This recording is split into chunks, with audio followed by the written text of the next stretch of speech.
right, we've got a couple of areas that we need to fill with an expanding foam. It was a void that was too big really to put caulking in, so we need something a little bit bigger. This product is made by Great Stuff. It's a Dow product, and it's called Great Stuff, and it's great stuff.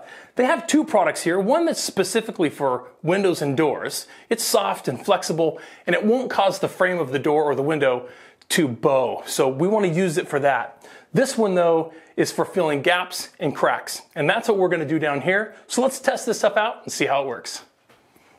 Hey, Corey, you got the straw for this Great Stuff?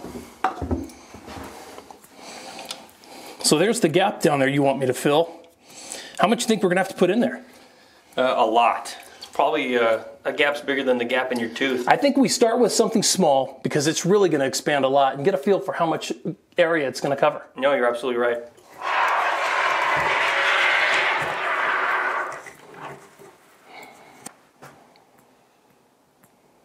Okay, Corey, how's that look? Looks good. We've got a lot more to do, so let's finish it up. All right.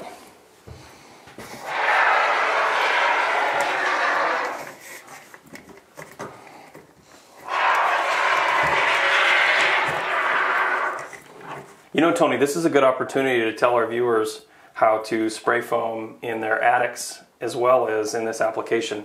Anywhere where there's an electrical wire that comes through the top plate of in your home or anywhere, there's an opportunity for cold air to come down from the ceiling. Absolutely. That is a conduit for cold air. Absolutely. So I'm going to take that and I'm going to foam that up. You know, Corey, this is an interesting situation here.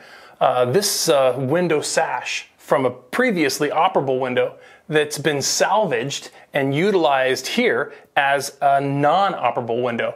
But it is insulated glass, and it's going to work good in this spot. Yeah, it's not necessarily good for a finished space, great for a shed, but we should probably get it insulated around the perimeter. Absolutely. For that, we're going to use Great Stuff window and door. It's not going to expand enough to bow anything, so we're going to put this around the window and the door.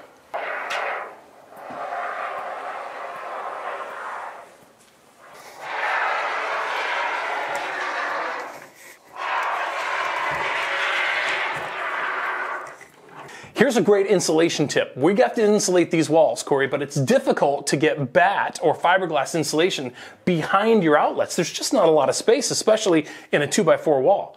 But cold air does come through that space, and if it's not insulated, it's going to be right inside. I mean, this is just a super highway for cold air to come in.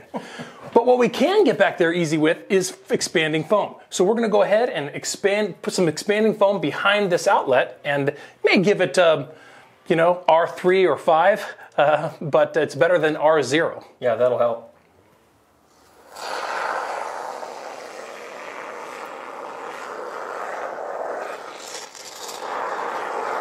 And that's it.